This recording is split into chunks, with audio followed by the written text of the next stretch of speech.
sa buong kasaysayan ng Pilipinas. Yes! At bakit siya minahal? Hindi naman siya minahal dahil tinakot siya ang taong bayan. Hindi naman siya namahal dahil namigay siya ng ayuda gaya ng ginagawa ni Tambaluslos. Minahal siya kasi binigyan niya ng mas mabuting buhay ang mga Pilipino. Binigyan niya tayo ng masiglang ekonomiya na naging dahilan para mas maraming trabaho at mas maraming kita ang mga mamamayan. Binigyan niya tayo ng mapayapang mga komunidad, nakakalakad na tayo na walang alinlangan sa gabi dahil ang mga adik ay pinaparihab, ang mga drug pushers nakakulong. Minahal natin siya dahil sa kauna-unahang panahon, ang Pilipino taas noo dahil sila ay Pilipino. Sinabihan niya ang mga puti, lalong-lalo na, wala kaming pakialam sa kulay nyo, basta kami Pinoy, mas magaling pa sa inyo. At siyempre, minahal natin siya dahil sa kauna-unahang pagkakataon, kinilala niya ang tunay na kasaysayan ng Pilipinas na tanging Pilipino lang ang pwedeng magsulong ng pangnasyonal na interes ng mga Pilipino. Tama hindi? Hindi po siya maka-Amerikano, hindi siya maka-Chino. Siya po ay maka-Pilipino. At siyempre, kayong mga OFW, alam nyo kung paano kayong minahal ni Tatay Digong. Nung panahon ng COVID, sabi niya, ayaw po nagagastos ni isang kusing ang mga OFW kung gusto nilang umuwi sa Pilipinas. Sagot niyang lahat, kahit sa nanggaling, pati dito sa Europa, sagot niya ang eroplano at iba pang gastos. Kasama na ang libreng quarantine sa mga 5-star hotel sa Pilipinas. Ano kaya nangyari kung bangag ang presidente ng panahon ng COVID? Bagsak! Ang mangyayari, mamamatay na tayo sa COVID, bangag pa tayong lahat. Nagpapasalamat po ako sa gobyerno ng Netherlands kasi ngayon meron akong bagong tapang na tawagin siyang bangag dahil hindi na niya ako madidipo.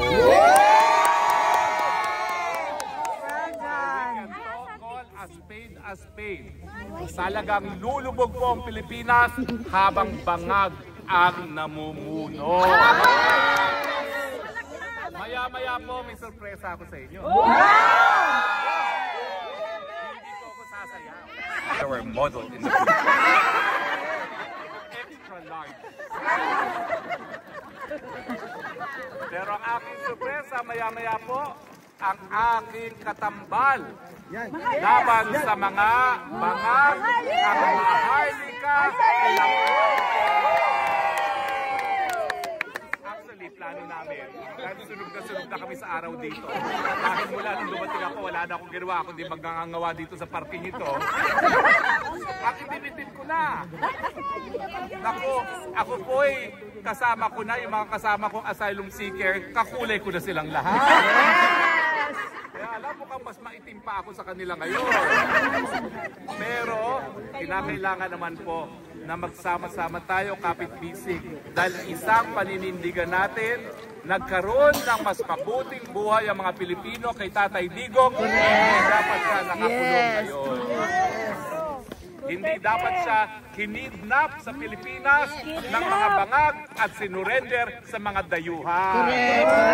Hindi dapat na kidnapping ang pamamaraan para makuha ang pagkatao na nasasakdal sa ICC. Dapat dinala sa proseso ng deportation, hinarap dapat sa lokal na hukuman. Ang mga tagapagsalita ngayon ng mga bangag kung ano-anong sinasabi, mabuti na lang silang tagapagsalita at lalong lumulubog ang approval rating ng bangag. Palakpakan natin sila! Dahil sa kanilang kapalpakan, mas mabilis ang paglubog nila. Laban na! Lulubog na yan! Lulubog na yan! Lulubog na yan! Sasabihin na naman ng mga pulis ang permit natin pag-picnic lang.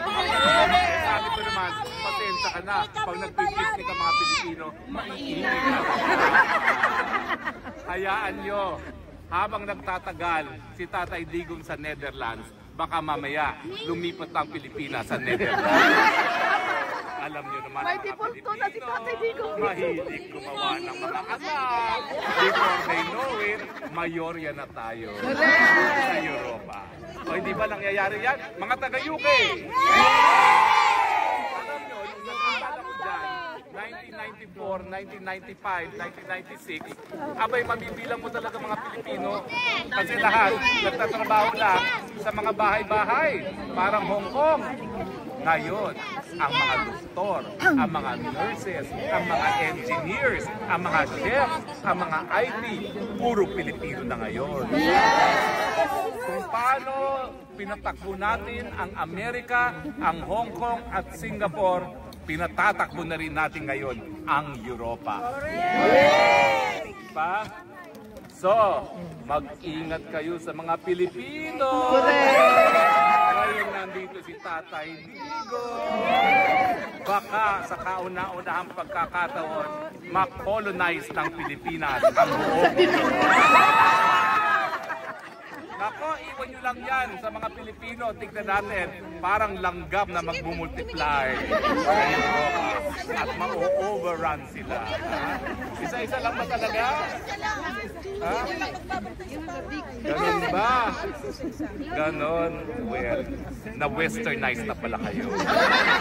Dahil kami, 6 kami sa pamilya. Ang tatay ko, 18 sila. Diba? Oh, anong ginagawa natin? May mikropono naman pala tayo. Nagkantahan na ba kayo? Yes! Kumanta na ba kayo ng happy birthday? Yes! Baka sabi ni Tatay Digong, wala nang nakaalala sa akin. Palibasa at 30 na.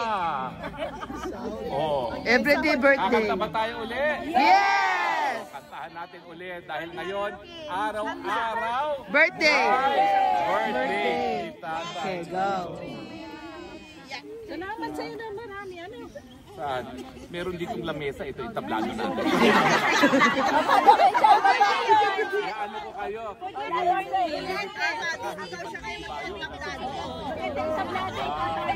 ba kayong bayan ko para ako sa tatay? Pero, hindi yung maling coke ha. Koksero! Maling Koksero! coke ang dala-dala nyo dyan. Oo, akala nyo ha, libre ang ginagawa ko, mamaya sisingilin ko kayo. Sisingilin ko kayo ng tuyo. Sino may baong tuyo? Wala! Susunod na pupunta kayo rito. Magdala kayo ng tuyo. Kailangan gusto ko. Paksiw na lechon. Okay, wow. Lechon ha, paksiw na lechon. Paksiw na isda. Okay. O ngayon, paano naman ako aakyat dyan? Alam nyo naman, taba-taba ako, no? Ay, hindi na ako mataba ngayon. Tulungan natin. Tulungan ko po sa Tony. Tutulungan ka namin po. Paano ang gagawin natin? Hindi pa, iaangat po namin kayo. Upo muna ka lang tayo mamaya. Flexible naman kayo. Kabayaan na sa pinto. Pangnaon ka lang. Huwag nyo naman ako i-record na para akong elepante.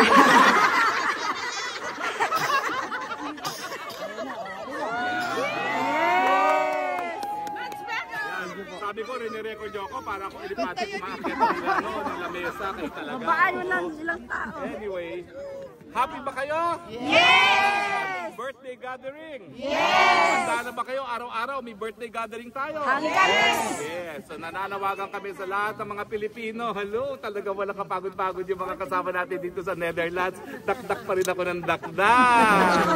Ayan, lagot kayo. Hindi na ako matitinag. Lalo pang magiging maasim ang pananalita. Sorry na lang kayo. Vote straight suka. Yes! O at saka huwag nyo kakalimutan, Gabay Party List 139.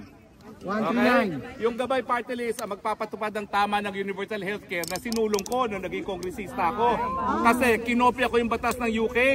Eh yung staff ko ang tamad-tamad. Pati ba naman Ministry of Health hindi pinalitan. So hiyang-hiya ako nung dinidiscuss na yung bill. Ministry of Health. Sabi ko, ikaw naman, pinalitan mo lang sana yung ministry ng department. Pero wala pong plagiarism sa legislation. Kasi ang gusto nila, the best practices, kumalat. Kaya nga po, tuwan-tuwa ako na ipasa ang universal healthcare na ngayon, libre na ako sa gamot dito. Mantakin nyo, 90,000 ang gamot ko sa Pilipinas. Libre na ngayon dito. Nauna ko natikman sa UK in fairness. At kaya nga sabi ko, siguro darating din ang panahon na ang Pilipino hindi na mamamatay dahil lamang sa kahirapan.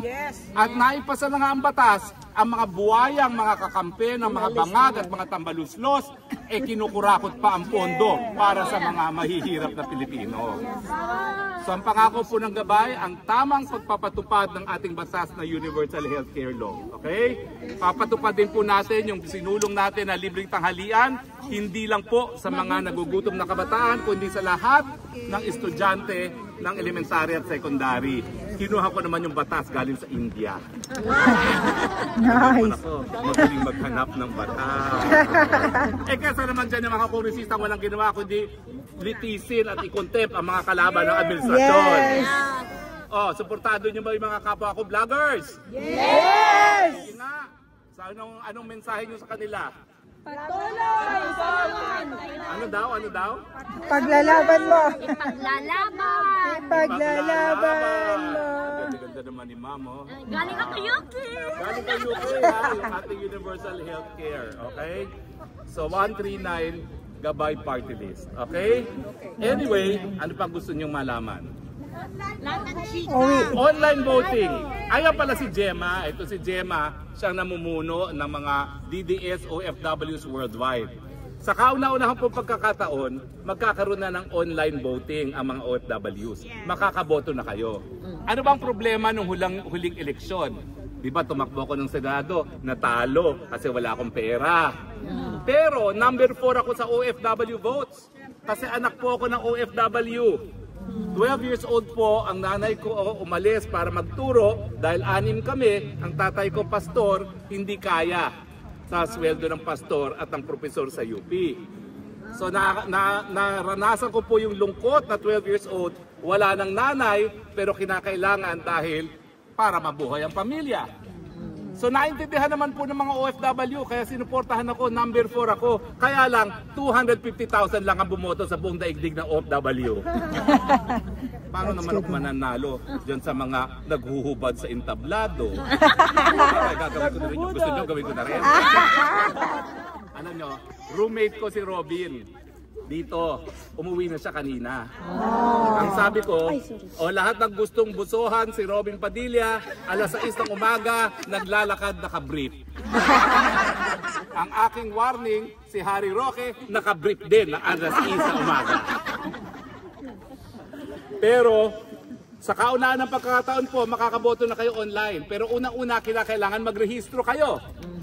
Yes. Marami tayong alinlangan dahil alam naman natin mandaraya itong administrasyon ng bangag. Pero pag hindi kayo nagrehistro, hindi kayo madadaya kasi hindi kayo makakaboto.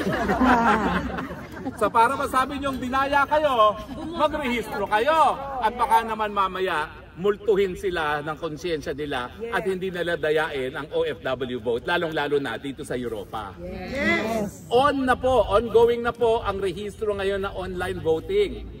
Ang pag-aawayan na lang natin, paano babantayan ang boto? Kasi kung merong ghost voters sa Pilipinas, sa PhilHealth nga, mga patay, nagpapadialysis pa eh. Baka yung mga patay na nagpapadialysis, bumoto pa rin sa eleksyon. Kaya talagang, Gemma, pag-usapan natin, paano naman babantayan ang boto ng OFW? Pero alam niyo po, ngayong nakakaboto ng OFW, mga gaya ko, na ordinaryong Pilipino, anak OFW, po pwede na mangarap kasi 14 million Pilipinos, kayang-kaya nyo na pong maghalal ng senador. Pero Gabay Party List lang po ako, hindi ako tumatakbo Senado. Kailangan ko lang para maging number 1. Gawin nyo na number 1 ng Gabay Party List. Nang ganon, mapahiya ang Tingog Party List. Diba? So, anyway, alam niyo naman yung Tingog, diba? Yung isang baluslos, hindi pa sapat sa kanya, na ang distrito sa kanya, kinuha pa niya pati party list. Meron pang isang party list niya, yung anak niya eh. May ibang pangalan pa eh. Ewan ko ba kung anong party list yun. Tambaluslos party list. Tambaluslos party list. Anyway, so yun po ha.